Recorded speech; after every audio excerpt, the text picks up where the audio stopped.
your mother. It's time for another episode of Birds with Friends. Just the duo. Of feathery brethren, weather in any season to see the Eagles eating teams like Scrammy's top with cheese. It's Philadelphia. Wulf and Zach kicking it cooler than two. When still Zach runs off with his valet keys. He's a real nuanced goose. Pull up a branch, get loose. It's time for some juice on some Birds with Friends. The early bird gets the worm, but prefers getting turned like a turn on some Birds with Friends. Wulf and Zach coming at you with stats and things flapping their wings on Birds with Friends. We got time for a couple more, so we'll go to Bo, and then Jamie, and then Nick. You good, Bo? All right, let's go to Jamie first then. Doug, can you hear me? Oh, go ahead.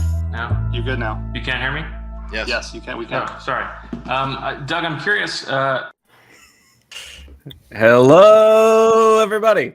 Another beautiful drop from Marissa for the intro.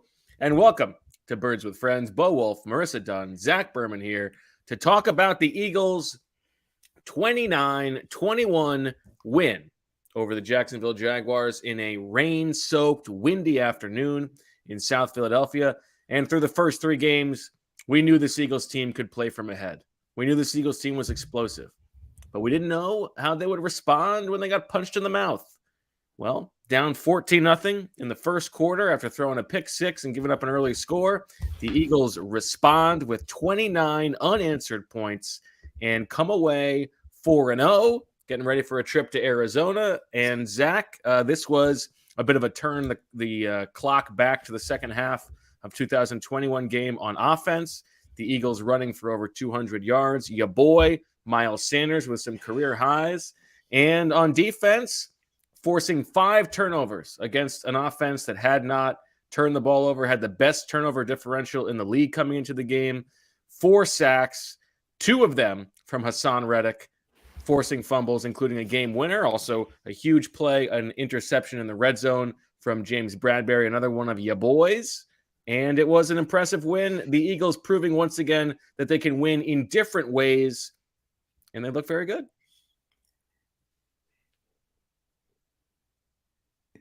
Yes, yes, they looked. I thought you were going to pitch to me with a question. No. They looked very good.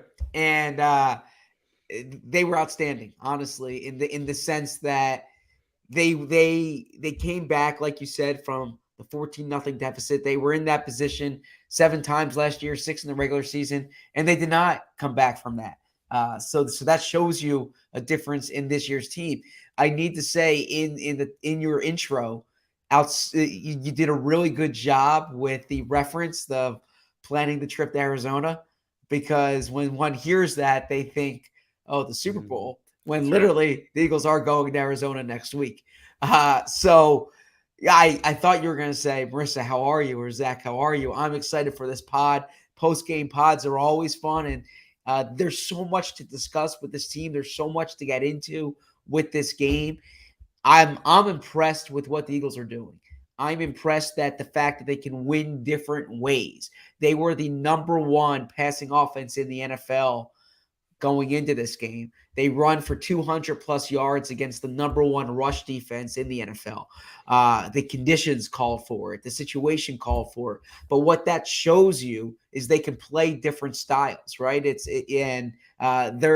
not the type of thing where you take out A.J. Brown and they're done, or you force Jalen Hurts to pass, or you force them to run, right? They can play so many different ways. And then defensively, and I know we'll get to it, but this team is just on an absolute roll, forcing turnovers. They were +4 in the turnover margin today, 5 takeaways.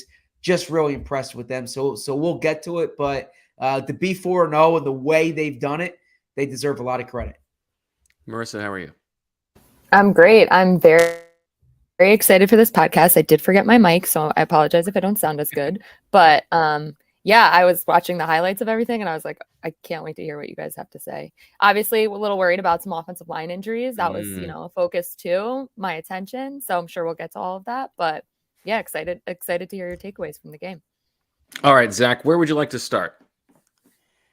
Let's start with the defense for this one. Yeah, okay. I think we usually, I think we did defense first last week, but I think, tie goes to the defense, right? Otherwise, we always go offense. We usually go offense, but the defense's performance rather, And sometimes goes under the radar. What jumped out to me, like big picture about this defensive performance, is that it was sort of the proof of concept game. Like this was exactly what they designed this defense to be, right? You go out in the offseason, you pay big money for Hassan Reddick to change the pass rush. Well, guess what? They didn't. They had 4 sacks in this game. One of them is like, Trevor Lawrence fumbles and falls on himself. But like Reddick was the passer. I mean, Josh Sweat had a good game getting pressure, but 2 sacks, 2 forced fumbles, 2 game-changing plays. The first came in the fourth quarter. It was a 1-score game, set the Eagles up to score a touchdown to get to 29 points. And the second one came after a tough decision for Nick Sirianni. It's 4th and 3 from like the 17-yard line, just after the 2-minute warning. You're going towards the difficult end of the stadium to kick into, where Jake Elliott had already missed an extra point, and he was a bit hampered after getting roughed. So Sirianni opts to go for it, go win the game. Doesn't get it. Now the ball, it's in the hands of the defense. Go win the game. And on the very first play, Hassan Reddick forces a fumble, gets recovers it himself, and wins the game. And then he runs off into the end zone and says, we own this city. I own this city in his homecoming. But like this was exactly what they went out and did. They went out and signed James Bradbury to fix the cornerback position opposite Darius Slay. Well, guess what? He was the only healthy starting cornerback in this game because there's no Avonte Maddox. Darius Slay gets injured early, and he makes a huge play, getting an interception in the red zone. We talked about the red zone reversion coming. This was a little bit of that. You did. No, we did. You did. So credit to you there. Okay. Well, that was a good play call by Johnny Gans. A second down blitz, sending 7 guys, gets the ball out quick. Bradbury reads it. And they also this was, if you were Howie Roseman and watching this game on defense, you were thinking like this is it. This is, I got Johnny Gans, the guys he wanted, and he's making it work. And against an offense that has been pretty good, they got the ball out. They still got the ball out quickly, and they were able to stop them. After that first touchdown, they didn't really do anything until the very end of the game. It was a very impressive performance. I was about to say what you mentioned there, that this was if you're Howie Roseman sitting in the box watching this game, you're giving yourself a nice and dry, right? Because this is the type of game. Sorry, very, very quickly, there was a very funny thing during Nick Sirianni's press conference where he was like, yeah, Howie asked me after the game, like, oh, did it get worse during the game, the weather? And Nick was like, yeah, it did. Like, yeah, I was down there on the field. It must have been nice up there in the box. Sorry, go ahead. Different jobs, right? But yeah, I mean, the Hassan Reddick signing, I don't think it wasn't a controversial signing at all, but it was basically made to upgrade this pass rush.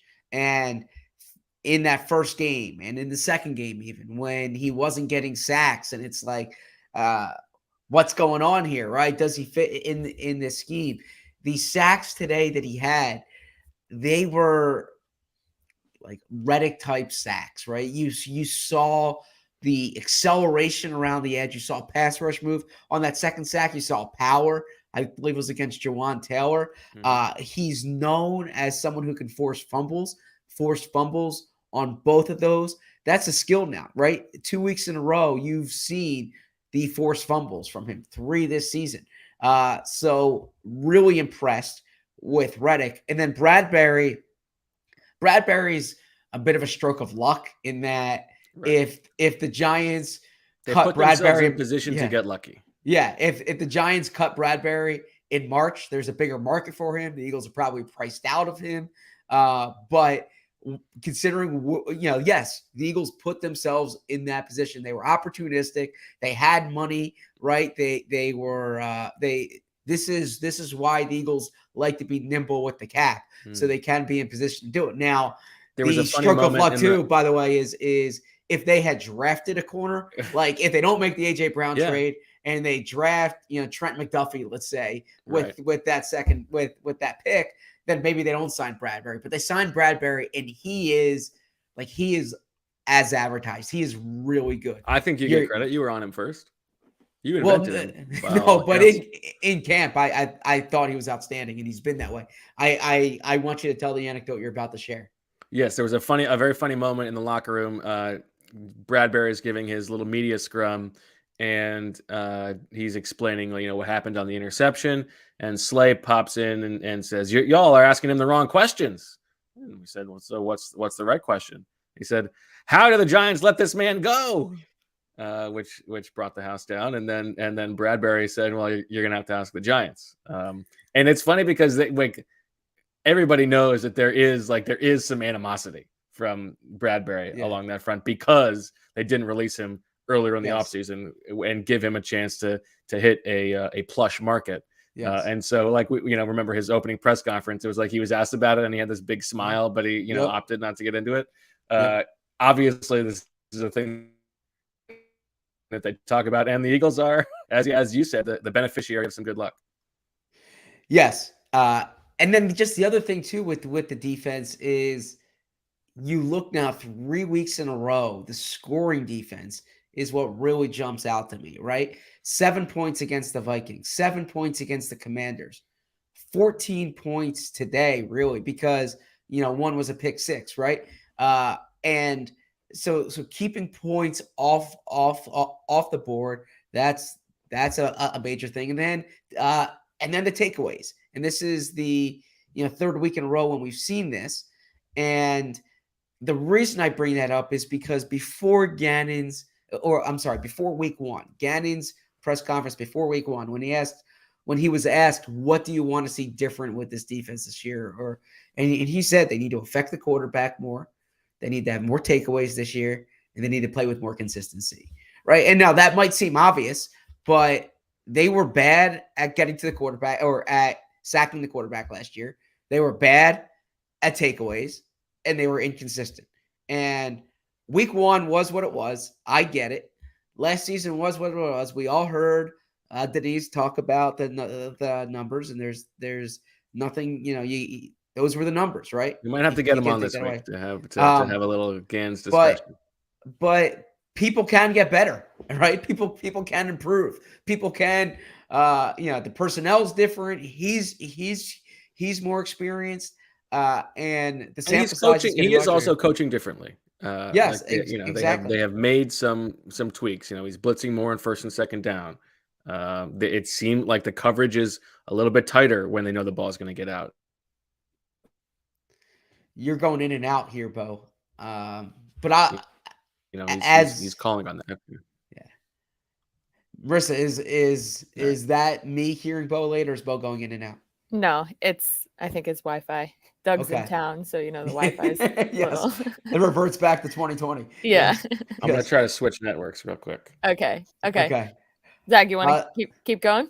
Yeah, so I will keep going here. And the other thing I will say with this defense is Doug Pederson might either be surprised or envious that the Eagles have linebackers playing this way, because TJ Edwards has been really good now for 4 games.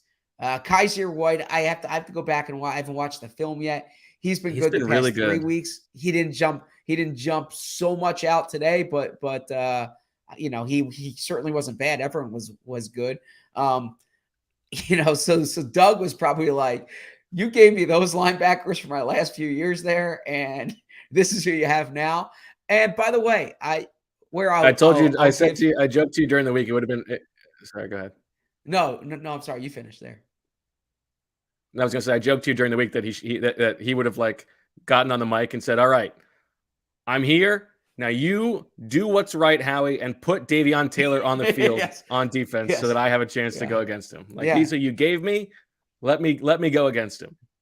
And I mean, I remember speaking to people in the building a few years ago about their linebacker strategy, and they basically acknowledged, look, this is the way we're going to do it, but we need to hit on some of these either late round picks or undrafted guys.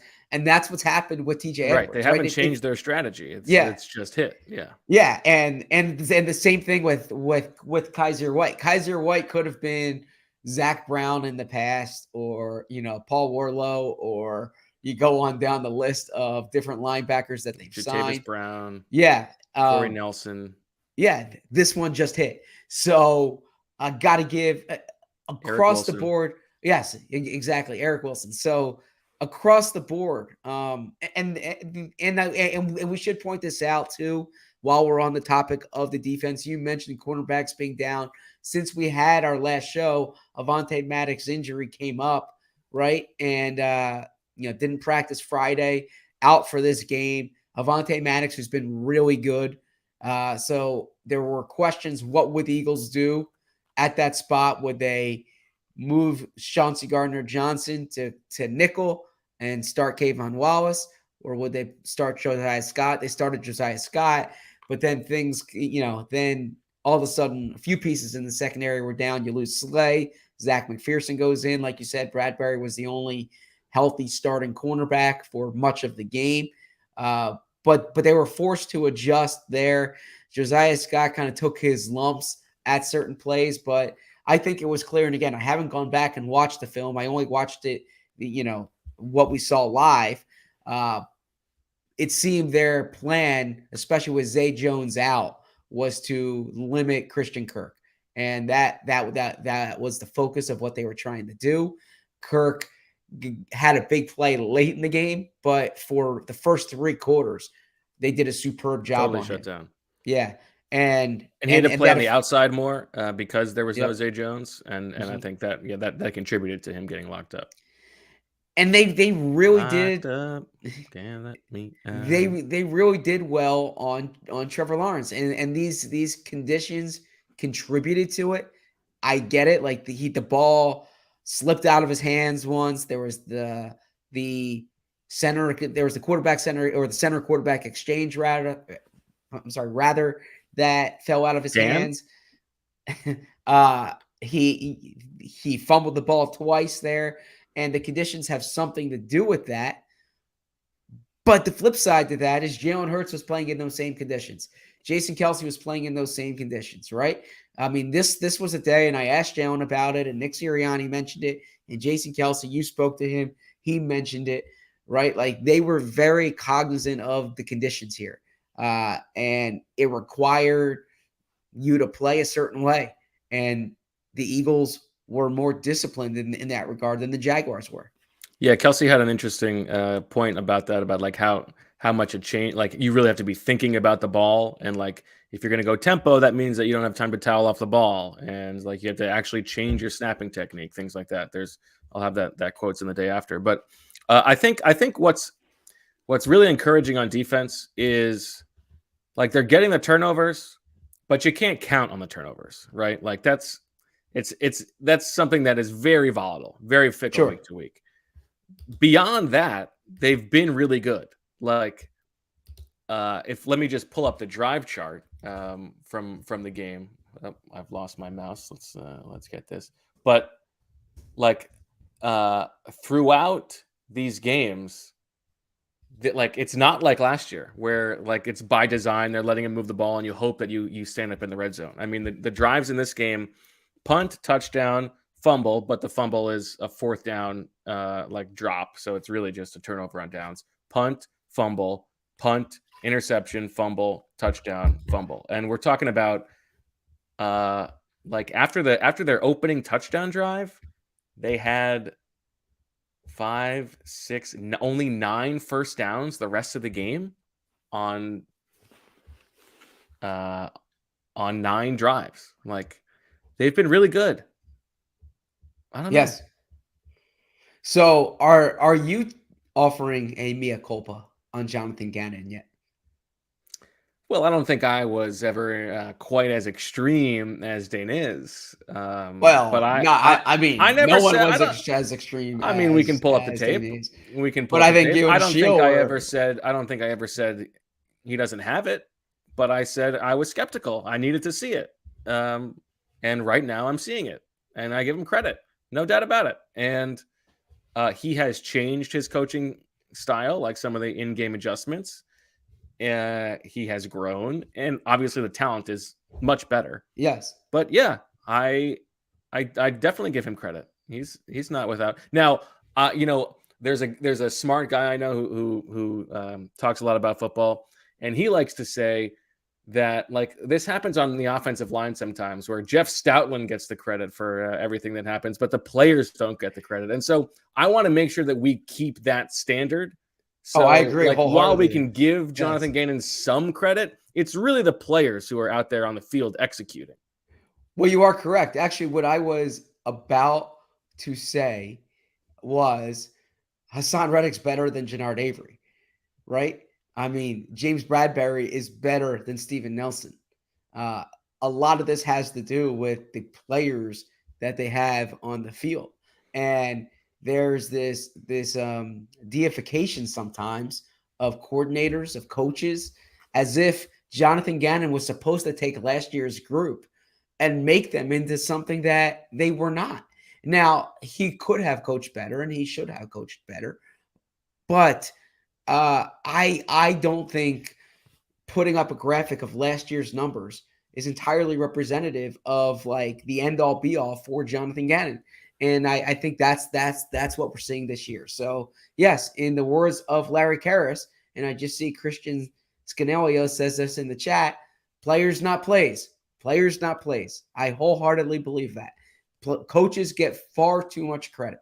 This is a player's game in the end.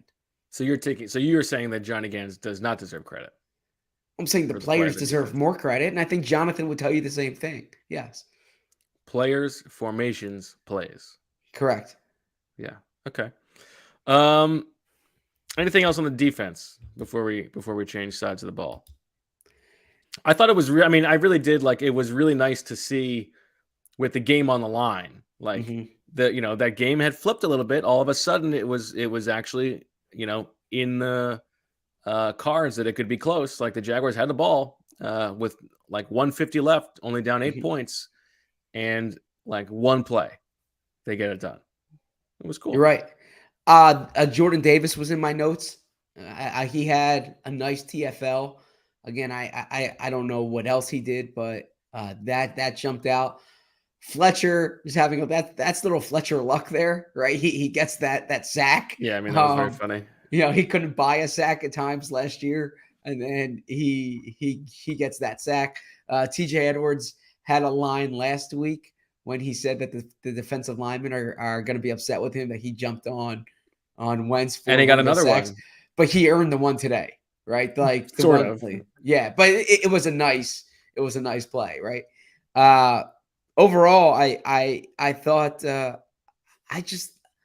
impressed with this group. I really am. And Jacksonville, I mean, the way they came out, Doug's a good play caller. We saw that. They were able to get Agnew into space.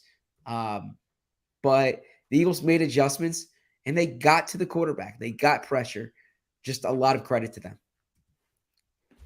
If you can vamp for another minute, I was going to pull up the defensive snaps because people are asking how many snaps Jordan Davis played.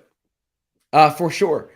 So let's look overall too at the turnovers themselves. We mentioned Bradbury, but Bradbury's interception was huge there because Jacksonville was driving the score, and the anticipation on that pass. Now it was a risky pass from Lawrence. He threw it to the other side of the field, but Christian Kirk ran a nice route. Christian Kirk was open, and Bradbury had the anticipation there and made a play on the ball. I put out a stat last week because it actually came from the Eagles, so credit to them that in terms of pass breakups since 2016, Darius Slay's been 1, James Bradbury's been 2.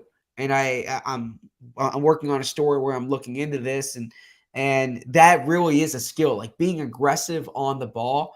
We talked about it we did talk about it last week or maybe 2 weeks ago after the Vikings game when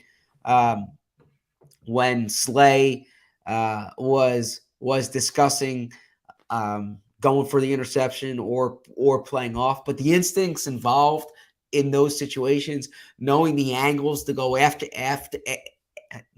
knowing the angles to go after the ball with, that's a skill. And those guys have it. And having two cornerbacks like that makes a huge difference. All right, your defensive snap counts. Only 46 plays on defense, and the Eagles held the ball for almost 40 minutes of this game. Chauncey Gardner-Johnson, Marcus Epps, James Bradbury play 100% of the snaps. TJ Edwards plays 44 of 46. He only comes off when they go dime sometimes and keep Kaiser White on the field. Zach McPherson, 43. Josiah Scott, 41. Reddick, 38.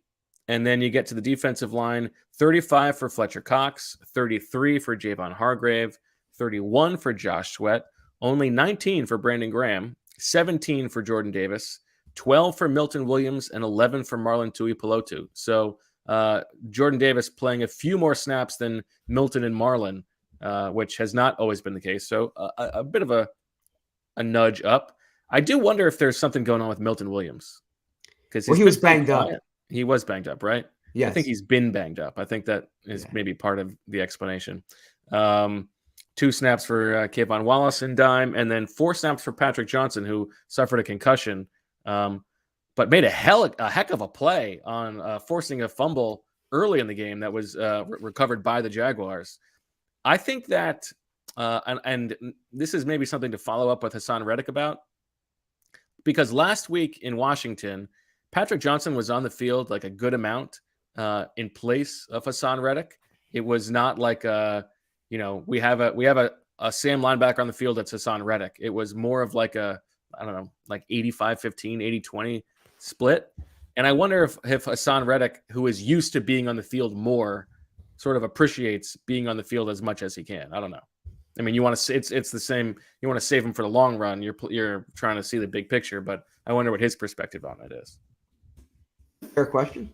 I mean, I think most guys want to be on the field, but at that position, in a game where you're getting 9 sacks. Yeah, and so they know sacks are how you're paid, right? I think, and we did not discuss this, but you asked Hassan last week about hurries compared to sacks, right? Because some defensive people will tell you it's really the pressure that matters, and he was like, it's like pass breakups compared to interceptions. You like to get pressure, you'd rather get a sack, right? So, okay. All right. Why don't we take a little break and come back and talk about the offense? Run heavy, but Jalen Hurts making a play that changed the tide of the game, in my estimation. It's good to see. Now a word from our sponsor, BetterHelp. More athletes are speaking out about the importance of mental health, but you don't have to be a pro to want to be at the top of your game. Everyone needs to take care of their mental well-being, whether you're an athlete or not. Therapy is the best way to stay in peak mental shape. I know football season is super stressful for my work life and my personal life, and it's so important to get those feelings out to help relieve stress. If you're thinking about giving therapy a try, BetterHelp is such a great option. It's convenient, accessible, affordable, and entirely online. Get matched with a therapist after filling out a brief survey and switch therapists anytime if you want. When you're ready to feel at the top of your mental health game, therapy can get you there. Visit betterhelp.com/BWF today to get 10% off your first month. That's BetterHelp.com/BWF. Now a word from our sponsor, Masterclass. With Masterclass, you can learn from the world's best minds, anytime, anywhere, and at your own pace. You can learn how to cook from Gordon Ramsay, improve your basketball skills from Steph Curry, or learn how to sing from John Legend. With over 100 classes from a range of world-class instructors, that thing you've always wanted to do is closer than you think. The coolest part about Masterclass is you can start or stop classes anytime, any place. So you could be on your phone, on your computer. You can watch a class for 10 minutes and then pick it back up in the afternoon. It's great because there's so many different ways to learn from all these amazing people. I highly recommend you check it out. And you can get unlimited access to every masterclass. And as a Birds with Friends listener, you get 15% off an annual membership. So what you have to do is go to masterclass.com/firstdown. That's masterclass.com/firstdown for 15% off Masterclass. All right. Back on Birds with Friends, Bo, Zach, and Marissa. Zach, so first drive of the game, Jalen Hurts makes probably his worst throw of the season so far. after converting on a 4th and short from their 30. They call the quarterback sneak. I like that aggressiveness from Nick Sirianni. He sort of double pumps, throws a crosser late into what would have been a very tight window. The ball gets deflected, goes into the hands of ya boy, Andre Cisco, who thongs it all the way into the end zone. And how would they respond? Down 14-0. They did not look great on offense to start the game, but I thought the game sort of turned on a 2-play sequence. They score a touchdown to gut down 14-7. Touchdown pass to AJ Brown, who does a lovely baby celebration. I think it was a Mufasa Simba thing he was doing first, and then he did a rock the baby. Unbeknownst to him, it gets called back for offensive pass interference on Dallas Goedert. I thought it was ticky-tack. You think that, the shield always knows best. And then I think the letter of the law is okay. Yeah. So that backs them up, and it's 3rd and goal from the 16. Jalen Hurts scrambles up the middle to the 3-yard line on 3rd down. That's enough to get them close enough to go for it on 4th. And on 4th and goal, calls his number again. And I mean, that was I hesitate to say that to play into the masculine world, but that was a man's play. I mean, the way that he ran into the end zone, takes a huge hit, knows it's coming. There are him and Lamar Jackson are the only players in the league who are making that play. And huge play, gets up, celebrates, makes it 14-7. I thought that because if they don't get there, all of a sudden it's still 14-0. You start to disbelieve a little bit. I thought that play was huge. And although that his numbers are not great over the course of this game, I think that sort of set the tone. I agree with the characterization of that play. And I wouldn't call it a man's play, although I suppose you can. But to me, it's like if we're college football commentators, we know it's tougher than women. We know that, but this is well, I agree with that for sure. If he was a college football player, you'd say that's his Heisman moment, right? I mean, every Heisman player has that Heisman moment. You think that was his Heisman moment? Well, maybe the touchdown run against the Vikings was up there when he came back. That was a really nice run, and he dragged that in. But man, right? You are so he tucks that away, and Devin Lloyd is waiting, right? Devin Lloyd knows what they're doing, and he is waiting, and he is ready to lay a hit on Jalen Hurts, and he does. And Hurts takes it, right? And for all these people, I hate that expression, for all these people, because it's a straw man. And I heard Daryl Morey use an expression, an Iron Man instead of a straw man, right? Like you pull up like the strongest argument. Anyways, that's an aside. Okay. But for the criticism that came up after the Lions game, that he takes too many hits and he's not going to survive. I've been writing since the spring and throughout the summer that he's their short yardage running back. He's their goal line running back. The numbers have his numbers last year. He was more effective than LeGarrette Blount was in short yardage situations, than Jordan Howard was during his best year in short yardage situations, right? Jalen Hurts is their power running back. Your power running back, your goal line running back, they're going to take those types of hits. Jalen knows that. He accepts that, and he did it. And it was a huge play in the game. And it's 4th down. What's he going to do there, right? So if he makes a business decision, if you will, they don't have points and they might not win that game, right? If it's 14-0 and they don't shift the momentum, maybe they don't win that game. And I asked Jalen Hurts about that play, and it's like, you got to get it, right? You got to get in. And it's that simple, but it's that way of thinking that endears himself to his teammates, and I imagine to this fan base. Yeah, and I think that, this is not a team that, necessarily needs like his leadership. You've got guys like Brandon Graham and Jason Kelsey and Fletcher Cox, but it seems like they really are sort of taking on his personality. And like, there is a nice little match between him and Sirianni and the kinds of things that they value, I think. But like the quiet confidence and the unflappability, we're gassing up a team that's undefeated through only 4 games. But I feel like those, they are sort of following his lead to that degree. Well said. And he is the leader on this team, right? And I don't mean to compare it to Carson Wentz, but I'll bring it up this way. You are going there. In 2017, so Wentz's second year as the quarterback. And actually, I think Chris Long has said this on his podcast, right? They didn't need Carson Wentz to be the leader of the team, right? They had so many strong personalities. They had so many veterans. And part of what made that work was that like Carson could just play quarterback, right? He didn't need to be the leader in the locker room. Jalen Hurts. But they wanted to make it his team eventually. Eventually, yeah. We get this Jenkins guy out of here. Yes. Jalen, like by sheer force of personality, I don't think he can be on a team where it's not his team. And he's very much like he sets the tempo in that locker room. He's such a big part of what they are off the field, and it translates into who they are on the field.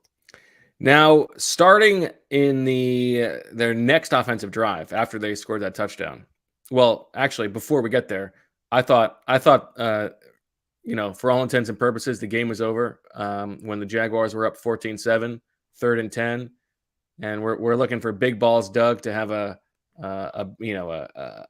special game plan, and he pulls out the coward's draw on 3rd and 10 in the revenge game in the link, Doug. What are we doing? It was over. He's playing conservative in the second quarter, up 7 points on the best team in the league right now. What are you doing? And it was over. And starting on that second touchdown drive, the Eagles sort of like totally turned the dial to we are just going to run the ball against the team that was the number 1 rush defense in the league coming in, and they did it very well. The Eagles have played 2 games against the number 1 rushing defense in the league over the past year. This game and that Saints game last year. Yep. Both games, exactly 50 carries on exactly 77 offensive plays, over 200 rushing yards both times. Miles Sanders leads the way with 27 for 134. But just to close it up on Hurts, 16 of 25 for 204, 2 sacks, no touchdowns, the interception that we talked about, and 38 yards rushing on 16 carries, which is not super prolific.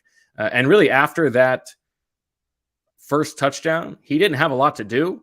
There were a couple drops, a Goddard one that could have been a touchdown, and an A.J. Brown one that made them not get it on 4th down. But he didn't really have much to do after that. Even as a runner, it was mostly Miles Sanders. But I think that one play was the snapshot moment of the game for him. Yes. Now, I feel bad that we're 45 minutes into this pod and we're just now talking about Miles Sanders because a huge game from Miles Sanders. You put out those numbers there, very similar up to the Saints game in the sense that, and I spoke to some guys about this in the locker room after the game. Doesn't matter who the opponent is. The Eagles believe with their offensive line, with their running, they can run on anyone, and they showed it today. Jacksonville was the number 1 rush defense, and it's not as if they haven't played any running teams, right? They played the Colts. They played Jonathan Taylor, who might be the best running back in the NFL. Wait, does that team stink? Yeah, seriously. They're struggling right now.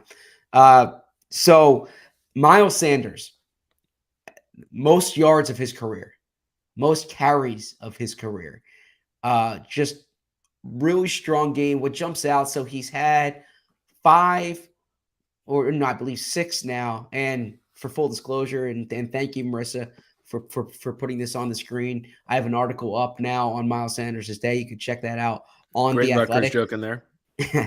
Thank you. As a fan of comedy.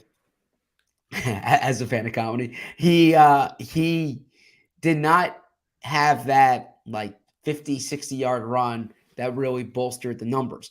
Of his 100-yard games in his career for the Eagles, his long run today, which I believe was 35, was the second lowest or second shortest run, second lowest yardage total there of any of those. But his four runs of 10 yards or more were the most of any of the 100-yard runs. So it wasn't like the huge explosive play. It was more just those chunk plays.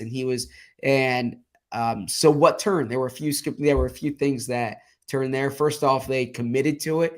Miles Sanders said they wanted to get the outside zone going, and once they got that going, they were able to do a few things off that. Jason Kelsey had a good quote to you, where he was taught, or in a group you were in rather, where he said that when it's the ebbs and flows of the game, when it's not effective early, and it wasn't effective early. They had, I believe, 8 yards in their first 5 carries. From Miles Sanders, that you make adjustments and then you get it going there. Whereas when you have success early, you think it's always going to work, and then the defense adjusts to you. But Miles Sanders has been running this way since training camp. We made the observation this summer how he looked stronger in his lower body. He looked more explosive. Okay, the one-day storyline when we in the media, and I put myself here because I wrote practice observations that day. It was a Friday in July where he took his reps with the second team, and he took umbrage to that storyline. I mean, that stuck with Nick Sirianni, because I was in the middle of asking Nick Sirianni.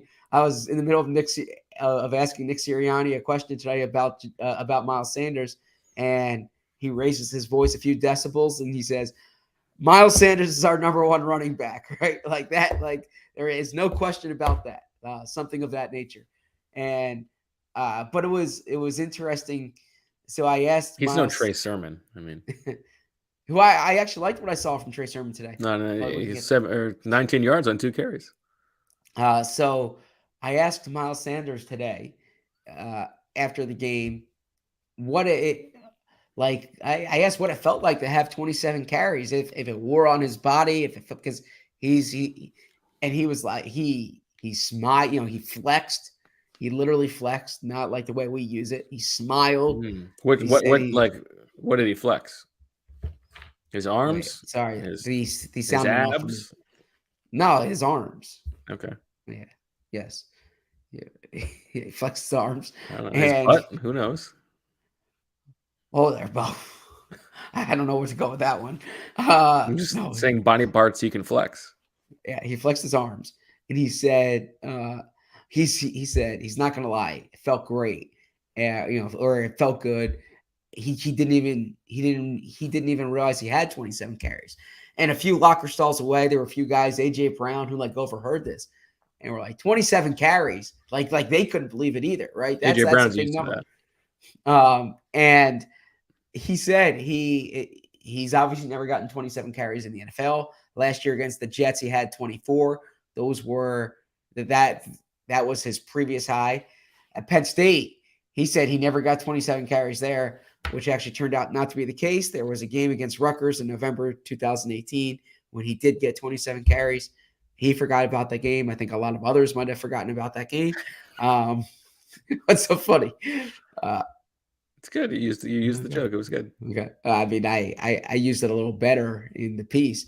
And then at Woodland Hills High School, he said he never got it there either. He said they usually took him out at halftime, which all the 5-star running backs can probably nod their head in agreement, right? You put up so, and then he doesn't remember doing it in youth football either.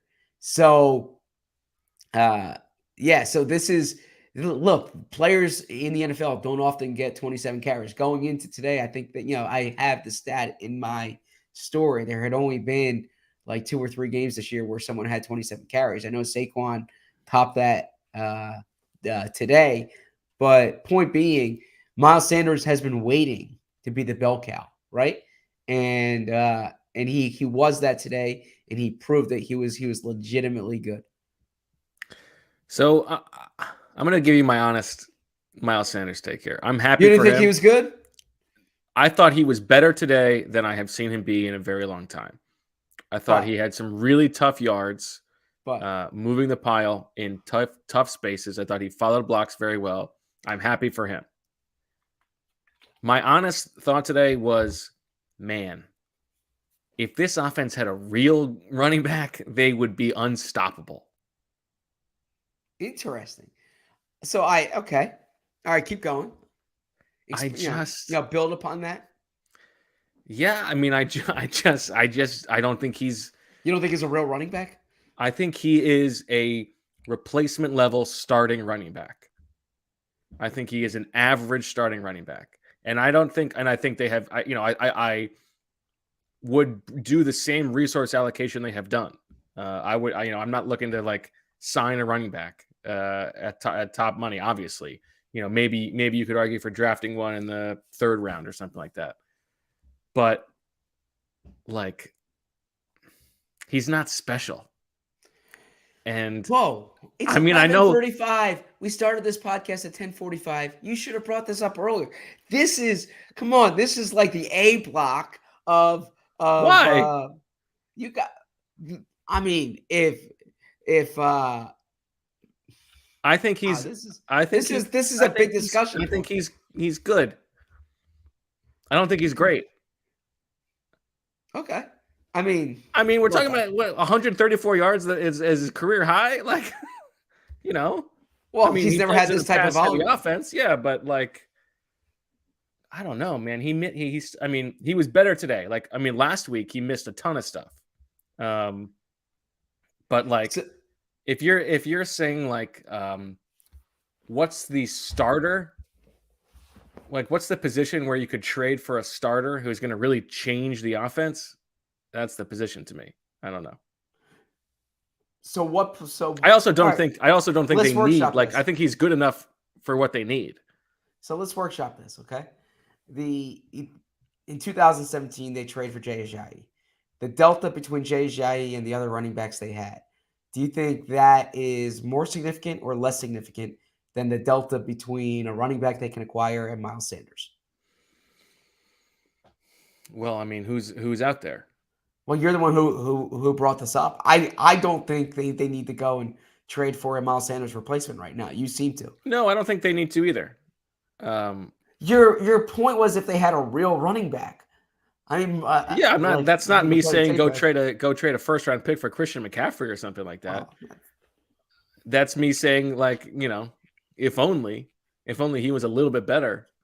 I'm not suggesting that. I don't know that they needed to give him a contract extension. I think there's which I think which I don't think they will do, and I think that would be a bad thing to do. Yeah, but I think that there's more meat on the bone here, right? I think he's a better player than what we've seen. I think he's been more decisive this year. We've seen him have explosive plays. He can be elusive. He can make people miss. He can break tackles.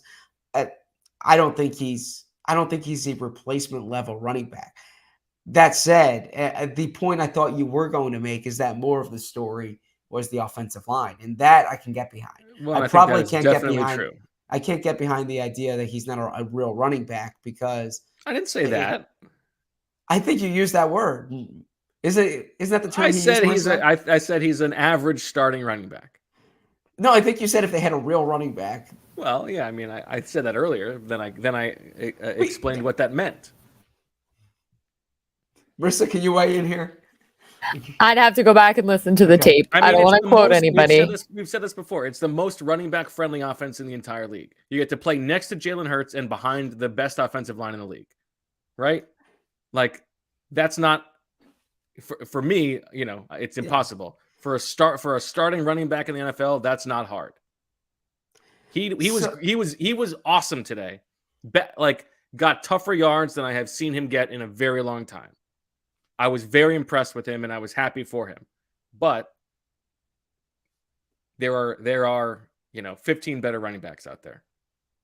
Okay. Yeah. Look, I mean, I might say 10, or 12, but yeah, I won't disagree with you there. My question is this. Okay. I'll frame it this way. If part of the Miles Sanders explanation did here not is play today, the offense when Jordan Howard was in last year, the offense was just as good, right? when Boston Scott was in there. Yeah, that's true. I mean, the Lions game, Miles Sanders goes down against the Raiders. The next week against the Lions, they have their best rushing performance with Boston Scott as their top running back. I get that. So let me ask you this. If Miles Sanders was not on the field today, if the backfield was Kenny Gainwell, Trey Sermon, and Kennedy Brooks, okay, would Yeah, they I'm have not the sure. same rushing performance? No, he's Okay. better than those guys. Okay. If it was Boston Scott, Kenny Gainwell, and Trey Sermon, what's the performance today? I think it's not as good as it was today. I think he was very good today. Okay. Yeah. Yeah. So my point is that, look, I've been critical of him in the past, and when he has 134 yards and he's his run success rate this year as measured by EPA is the best it's been in his career. He's playing better this year. He played well today. I'm going to give him credit when credit is due. No, I'm not giving him credit. Not going to die I'm on giving him like, credit. I'm just gonna be honest with you, okay? And look, I see there's a commenter here who's making it seem like I'm a shill for this team. I'm simply saying this: when you rush for 134 yards, okay, I'm not gonna come onto the pod and be like, if only they can upgrade on Miles Sanders. Like, that's not the hill I'm gonna die on tonight. Who's dying? I'm just telling you what I thought. I'm trying to be honest with you. Fair enough. Anyways, good. Miles Sanders. I mean, let's just be fair. Like, 27 for 134 is not like Walter Payton. Like, I mean, that's a very pedestrian best game ever. Like, if you told me that Boston Scott had a 134-yard game, I wouldn't be surprised. Like, look, it's just about 5 yards per carry. It's 4.96 yards per carry.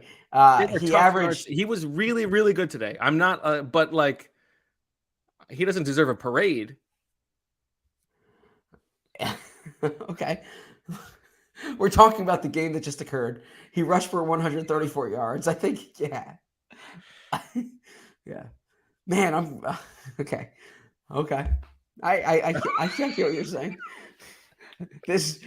Marissa, what do you think? It's all about the offensive line anyway, right? I'm staying out of this. This is going to be like the new running bit between the two of you. Yeah. I mean, some of these comments, great podcast. Some of these comments are cutting deep here. Zach equals replacement level analysis. Oh, man, no. that one hurts. No. I will get better. What do you mean get better? I will say the vibe from the chat is very split. Like, there's a lot of people that agree with what Bo's saying, and then there's a lot of people that are on Team Zach here. So, interesting discussion, I think. Yeah, I'm not saying that like they should have gotten someone better, or like they need to go out and get someone better. I'm just dreaming about what if they had someone better. Like, there would be nothing to stop this offense. That's all. Okay, yeah, sure, but I don't believe that the delta between the running back that they would acquire and what about Miles the Sanders, American Airlines between? Okay, the difference between the player that they would acquire. What about the Ryanair?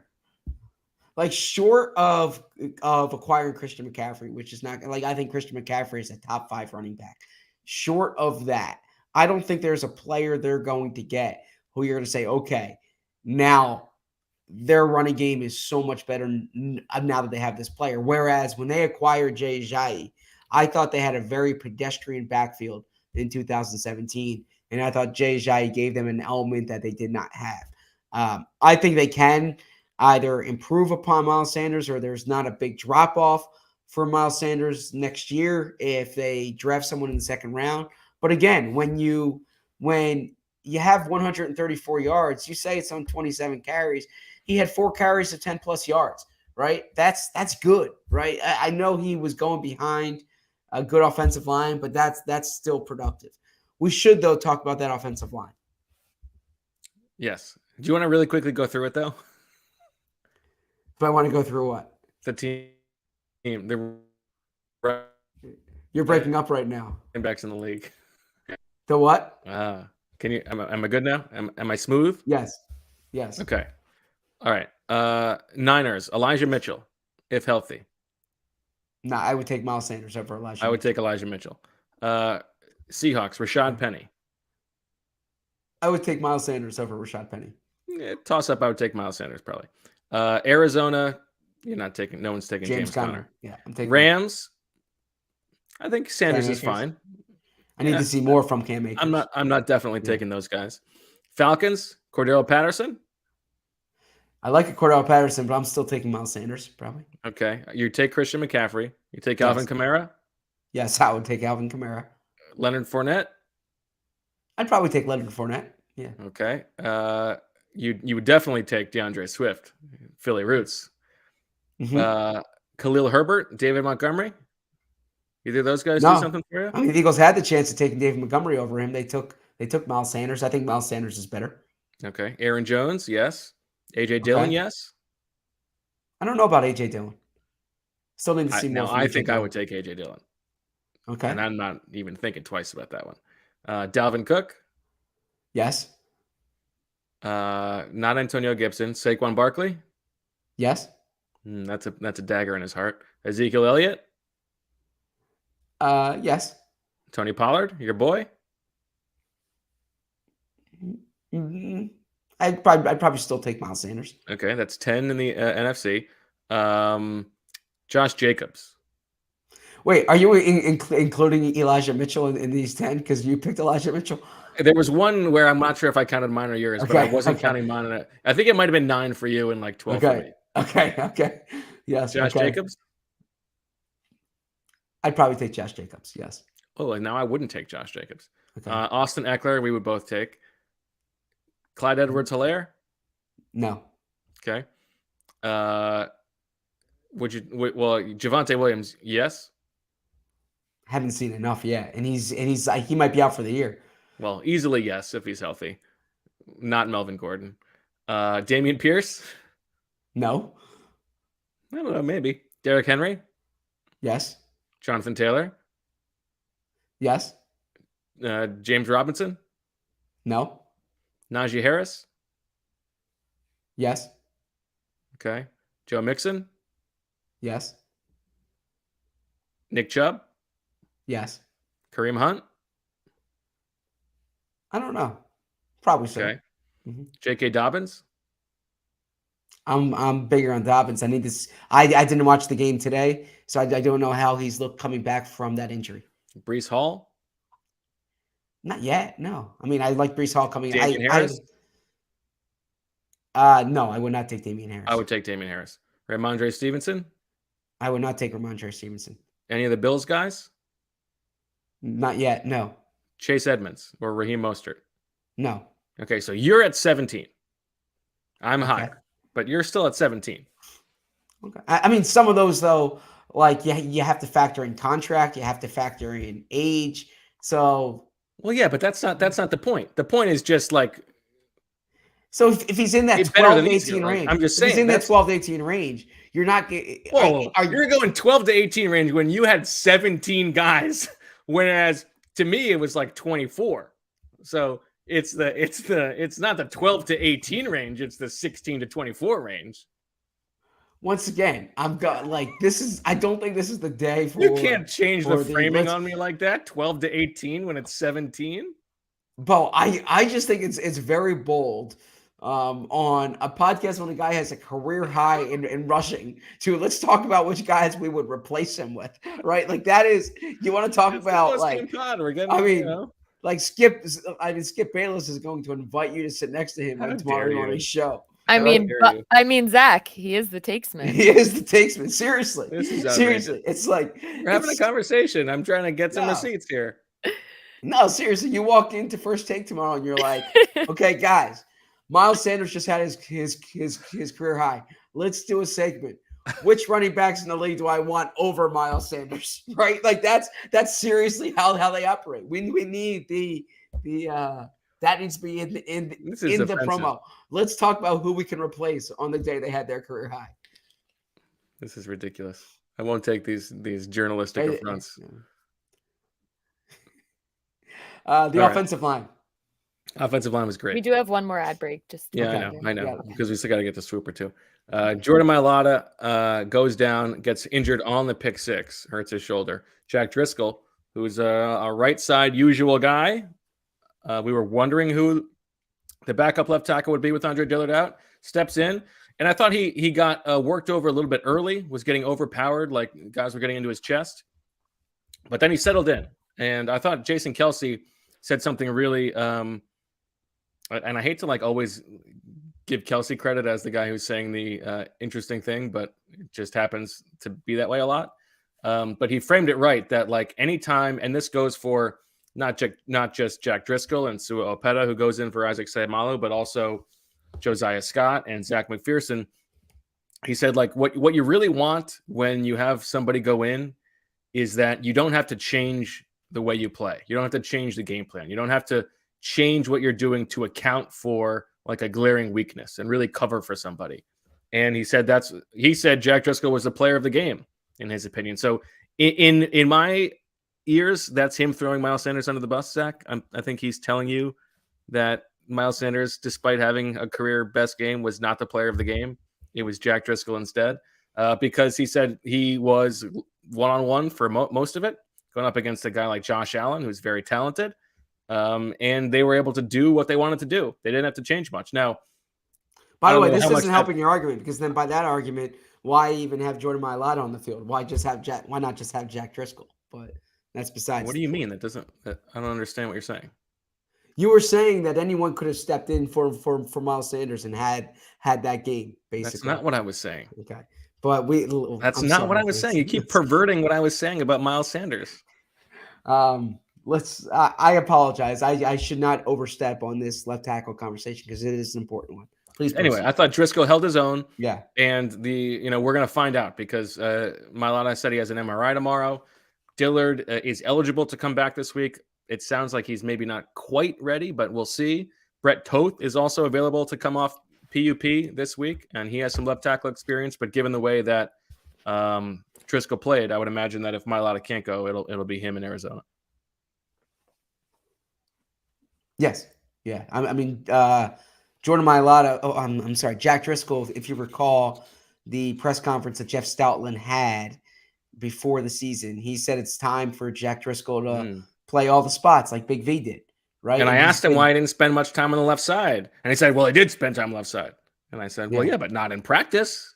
And he's like, "Well, yeah, we're working on it." And guess what? He's been working on it. Yeah, I was impressed with the way he played. I thought that was a big part of the game, and I don't know if like Kelsey said, he's the player of the game, but certainly in terms of on the value scale, that was very important. Okay. Anything else on the offensive line before we go to break? Lane Johnson continues to play really well. I think he does. That's true. And it was freezing his Rastafarian Nene's off after the game. Still shivering. Oh, was he? Okay. You don't have much on. Wow. Thanks for selling that. The Seumalo Opeta switch there. We'll see what's all limbs were connected as far as I saw in the locker room. I will say that. Okay. It's always like it's awkward. You're like, hey Isaac, you good? He's like, yeah, I'm good. Like, you're not gonna like, but like, what's really the injury? Like, what's the timetable? Are you gonna be back soon? Are you out for the year? And give me the deal? But you try to find out. Try to have some clues. Derek Barnett said he was good after week 1, and then he tore his ACL. So yeah. So we'll see what happens with Jordan now. Jordan did come back out onto the sideline, as did Darius Slay. They were still in uniform, but neither one returned to the game. How'd you feel about Darius Slay getting introduced in the lineups as Big Play Slay? That's his nickname. He doesn't like to be called Darius. And It's pregame introductions on the scale. Do you think of we're playing into this a little too much, though? I mean, your name is your name. He does not want to be called It's Darius. not a he hate me type Well, thing. I mean, we don't call you your name. Good point, Marissa. Just saying.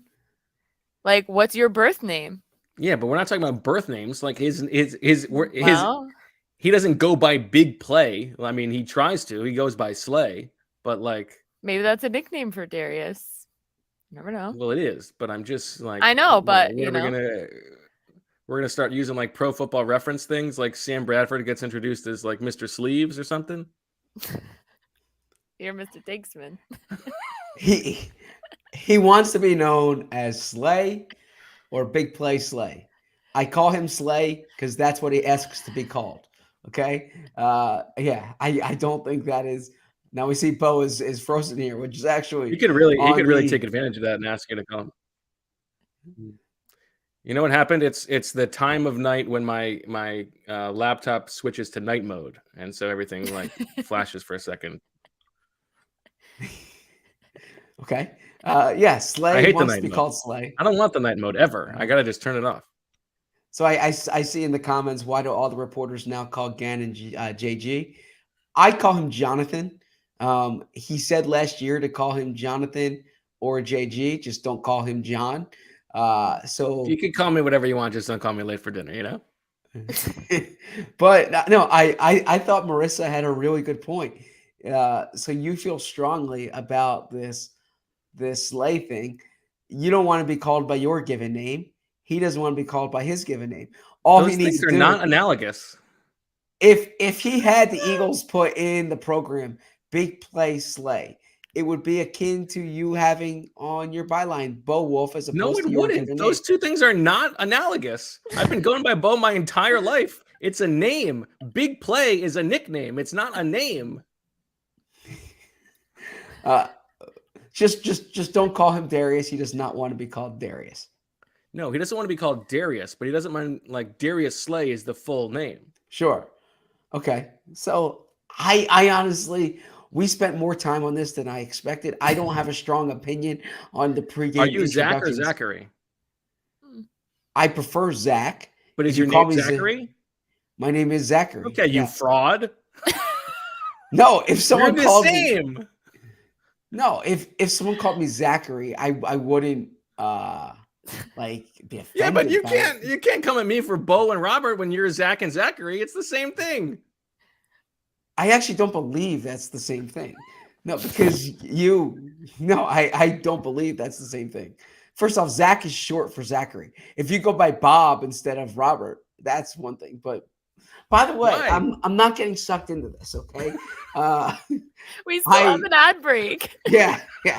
I don't have a strong opinion on this topic. I think the Eagles need Slay back in the lineup. He is an important player for them who's been playing well. I thought McPherson played fine today, but obviously when you have Slay and McPherson together, it's much better.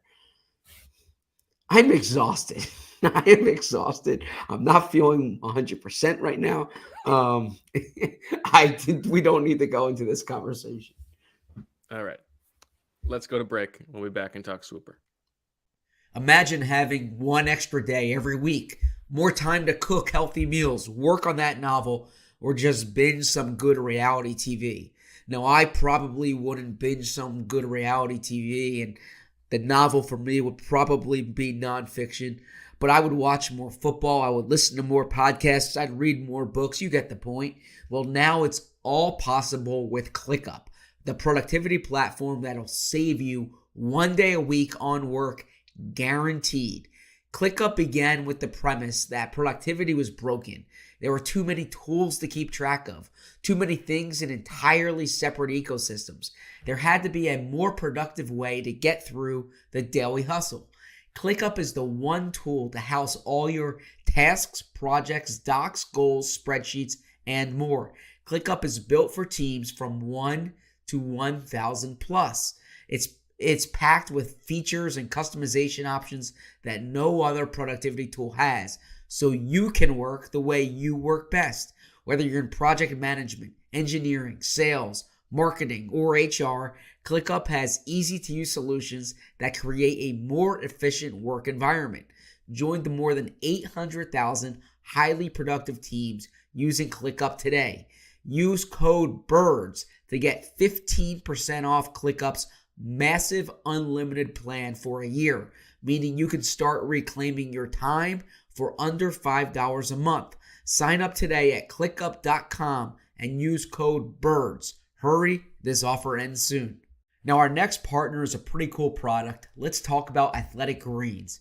If you're looking to get better gut health, more energy, or stronger immune system in a really easy, natural way, you've got to check out Athletic Greens. I'm sure you'll all agree that most of us are not huge fans of having to take a bunch of pills or vitamins in the morning, but with Athletic Greens, you can get rid of all those extra vitamin bottles and finally make some room in your cabinet. Athletic Greens is an all-in-one solution, and you'll really enjoy getting your daily vitamins.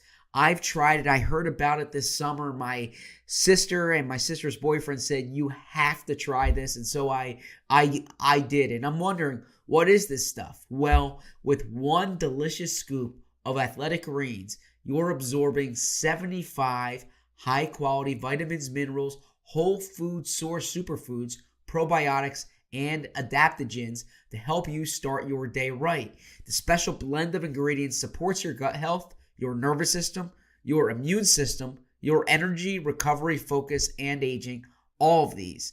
It's lifestyle friendly, whether you eat keto, paleo, vegan, dairy-free, or gluten-free, and it contains less than 1 gram of sugar, no GMOs, no nasty chemicals or artificial anything, while still tasting good. It supports better sleep quality and recovery, and supports mental clarity and alertness. It's the one thing with the best things. Athletic Greens uses the best of the best products based on the latest science with constant product types and third-party testing. Right now, it's time to reclaim your health and arm your immune system with convenient daily nutrition, especially heading into flu and cold season. It's just one scoop in a cup of water every day. That's it. No need for a million different pills and supplements to look out for your health.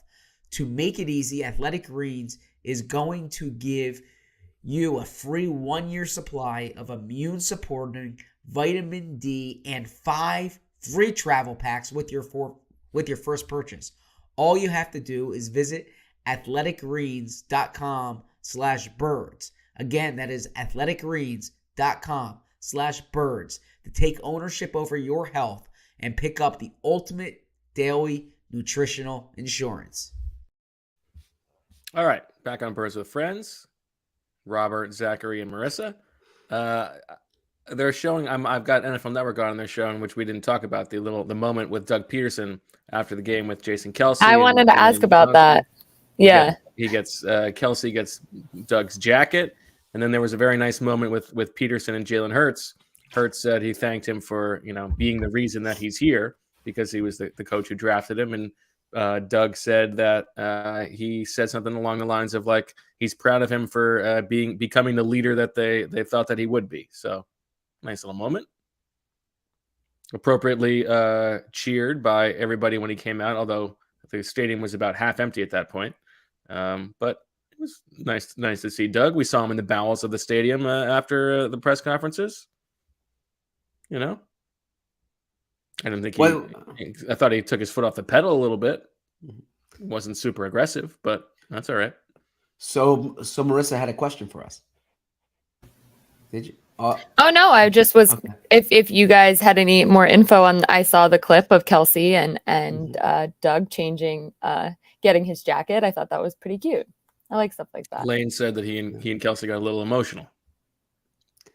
Yeah, there's genuine affection for Doug, and I enjoyed watching. I saw the Jaguars put up a 2.5-minute video of Doug after the game, from the time he shook Nick's hand to all the people who came up to him. You saw Dom DeSandro, the Eagles vice president of team security.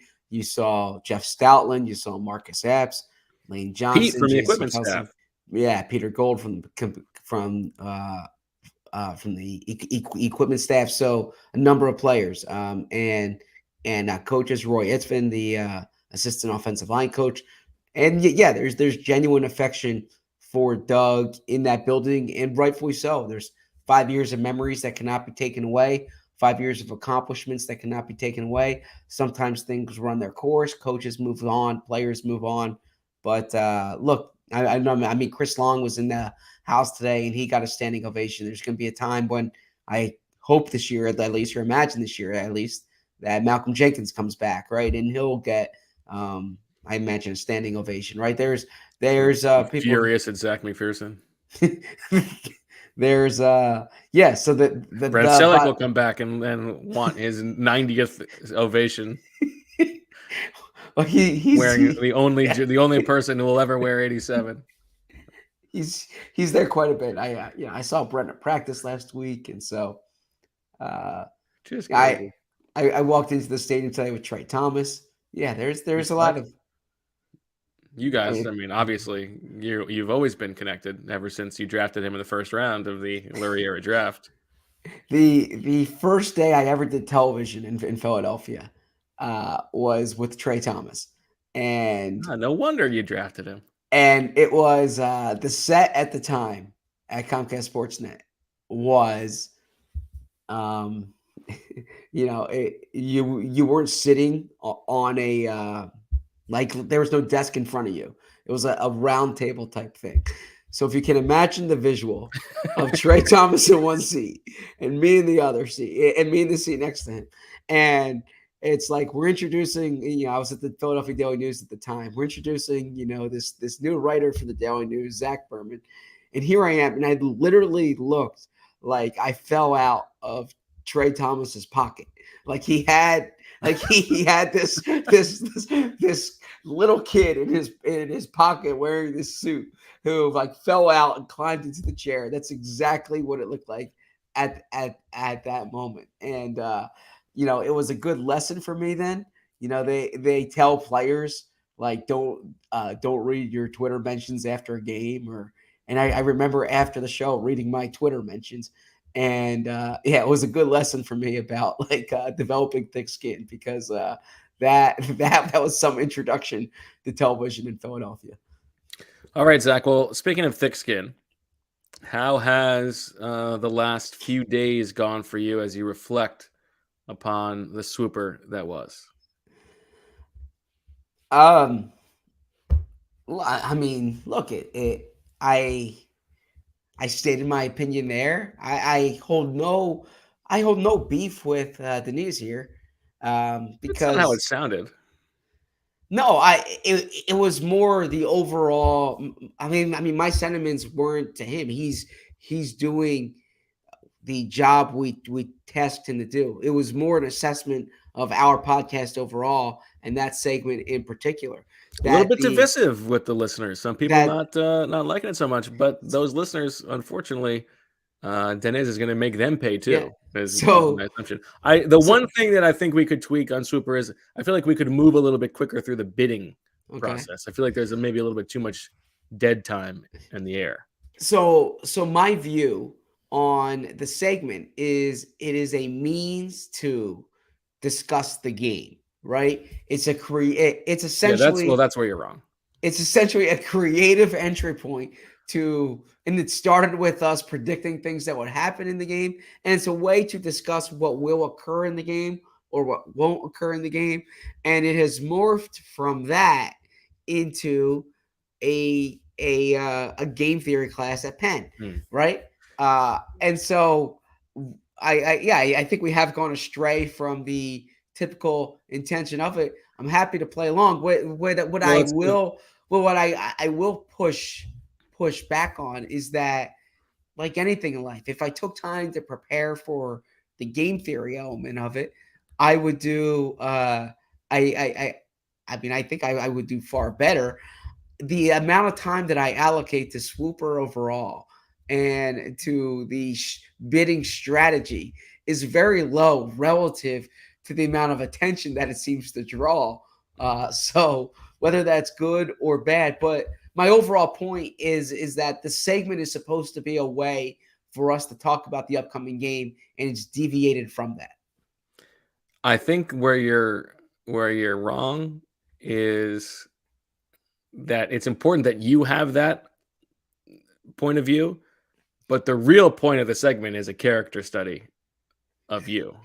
Like, Well, I certainly hope not. I think And for the if- listeners, that's the hook. I'm gonna have to agree viewers with Bo on especially. this one. Yeah. well, okay. Like Well, the listeners love the reaction that this game brings out of you, Zach. That's part of the fun. I mean, that is not my finest moments. Although I do have a strong opinion that that sometimes we tend to judge people by optimum performance as opposed to regular performance, and so it's very important that the regular performance, who you are all of the time, is or I should say typical performance if you're judging it, who you are all the time matters. So yeah, I need to be better, and I will be better. You don't need Bottom to be line. better. You just need to be yourself, my friend. Yeah, Okay. exactly. Don't change. All right. Well, to spin it on how things went today, Zach, you only had 2, but you did very well. Doug Pederson goes for a 4th down of 4 more yards. You did not get this. I know. It came close. Unfortunately, Yeah. you were keeping good track, but they only had 5 4th downs in the entire game because they had so many turnovers. They did go for it once. We'll get to that, but none from beyond 4 or more yards. But you did get a player from either team scores a touchdown for the first time this season. Your boy Jamal Agnew making that happen for you. So 1 for you. Of course, this was a 2-point week in terms of the stakes. Marissa, Doug Pederson goes for it on 4th down at least one time. You paid up big. You made Zach pay up big, and you got that one. You had Evan Ingram leads the Jaguars in receiving yards. Big no on that one. And the Eagles have a play on offense that is longer than the longest Aaron Siposs punt. A good wager, but 35 yards. The Miles Sanders run was the longest play of the game. Siposs had a longer punt. So 1 for each of you. I had 6, but not super productive. Most of them were all low value scores, and they reflected to be as such. A non-quarterback attempts a pass. Didn't happen. Doug tries a trick play. He really let us down here on this one. Didn't happen. Dallas Goedert has over 100 receiving yards. Looked like it might have a chance at one point. Didn't happen. The Eagles have a scoreless second half. Didn't happen. The Eagles score a touchdown out of empty. Thought it might happen. Almost happened when Goddard dropped his would-be touchdown. That would have been it. Didn't happen. The Eagles convert first downs, including touchdowns, on more than 25% of their first down plays. I don't think it happened. I'm almost positive it didn't, but I haven't actually looked it up.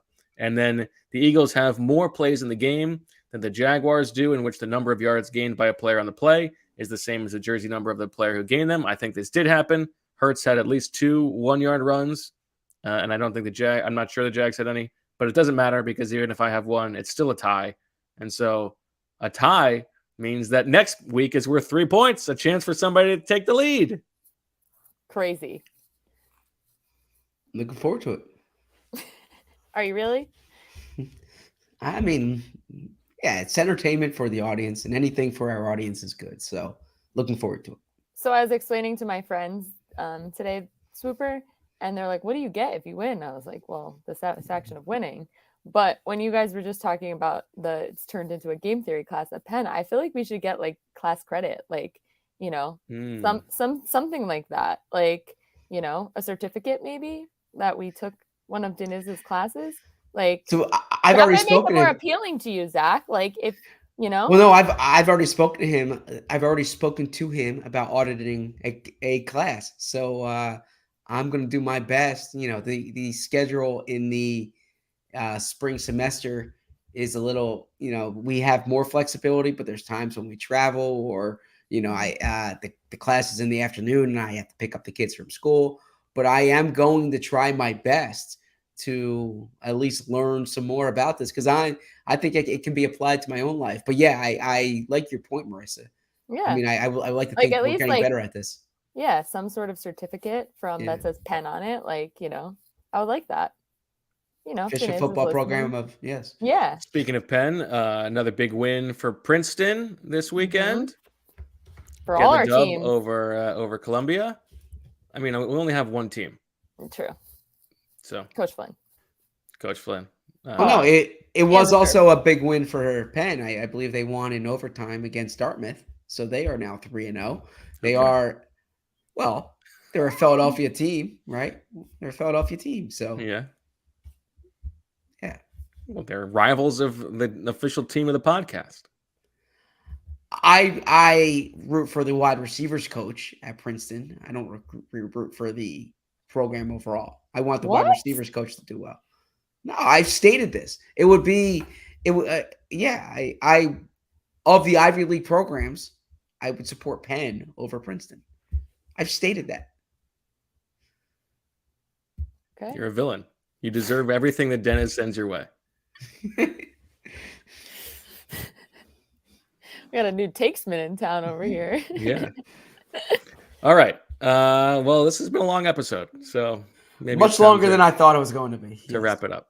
A big win for the Eagles. Go ahead. A shout out to Oh, bad news to the Browns. Unfortunately, had a tough day there, but Yeah. What we need to. I mean, as you can see, Marissa's in a hotel room. She's down in Atlanta. Yes. So she saw the Browns. A tough day for the Browns, but something to build upon. I was going to say shout out to DFOP Andy who met us before the game. Nice. What was her name? I forget. This is going to make us look bad. Why'd you bring it up if you didn't know, Bo? I have to give a shout out to. Say thank you to Andy. I have to give a shout out to. Very nice. He came all the way over from across the pond. It was Wow. great to get an underdog signed. That's awesome. It was great to meet them, and I appreciated the nice words they had about the podcast. I mean, frankly, I liked her more than him, but I just, I can't remember the names. They were both lovely and fantastic accents. Love an accent. Okay. I have to give a DFOP shout out to my friend TJ who had a baby today for the Eagles win. So he had the baby. Well, his beautiful wife Brittany had the baby. So shout out to TJ and Brittany and little Luca James. So little new Eagles fan. In Luca, that reminds me of my cackle in the press box when they panned to the sideline during the Patriots game, and there was Matt Patricia sitting on the sideline with a big old Italian flag on his jacket. Just very funny.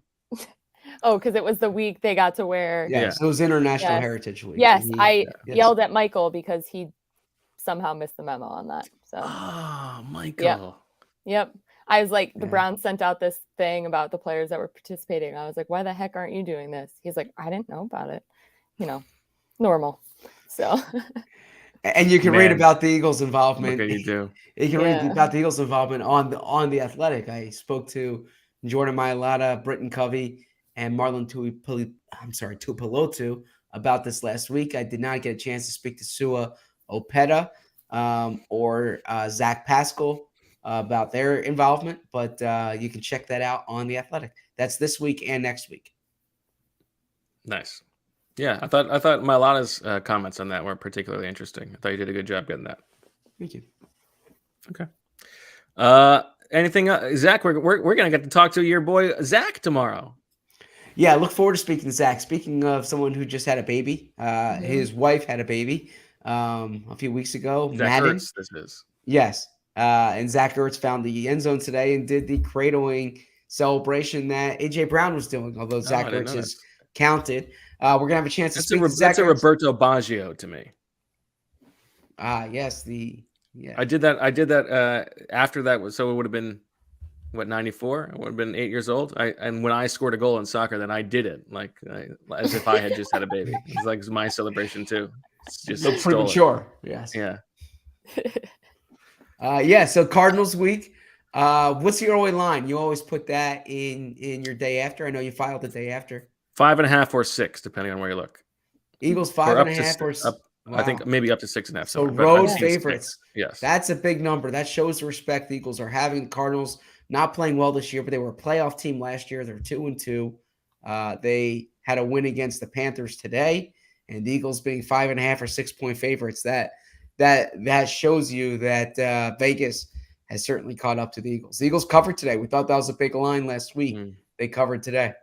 Well, the Cardinals stink, so we'll see how it goes. But all right. Thank you to everybody for listening, especially the sickos among you who are in the live chat. And that'll do it. We'll talk to you later this week. So for Zach and Marissa and Miles, I'm Bo. We thank you for listening. We'll talk to you later. The Eagles are 4-0. The only undefeated team left. They look like one of the best teams in the league. Still haven't put together a full game, and yet they're winning with ease. So things are good in Philadelphia right now. For all of us, as always, we love you.